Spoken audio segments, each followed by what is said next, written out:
పైన మన అమరులే. అందులో ఇంకా ముఖ్యంగా ఈ మధ్యకాలంలో ఎన్కౌంటర్ల పేరుతోటి చనిపోయినటువంటి అమరుల త్యాగం చాలా ఉన్నతమైంది. ఎవరిదైనా ప్రాణం ప్రాణమే.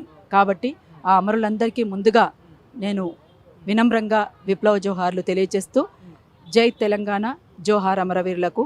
అట్లనే ఈ తెలంగాణ కోసం, తెలంగాణ రాష్ట్ర సాధన కోసం అహర్నిశలు శ్రమించినటువంటి ప్రతి ఒక్కరికి, ఇక్కడి నుంచి ఎక్కడెక్కడో బ్రతకడానికి పోయినటువంటి ప్రపంచవ్యాప్తంగా ఉన్నటువంటి తెలంగాణ బిడ్డలందరికీ కూడా తెలంగాణ రాష్ట్ర అవతరణ దినోత్సవ శుభాకాంక్షలు.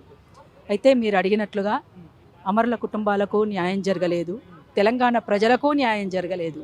ఎందుకంటే భౌగోళిక తెలంగాణ మాత్రమే వచ్చింది. మనం కోరుకున్న తెలంగాణ ఇంకా రాలేదు. ఆ తెలంగాణ మనకు రావాలంటే ఒక స్వేచ్ఛాయుతమైనటువంటి వాతావరణం ఉండాలి, ప్రశ్నించే గొంతుక ఉండాలి, నిరసన తెలిపేటువంటి అవకాశం ఉండాలి.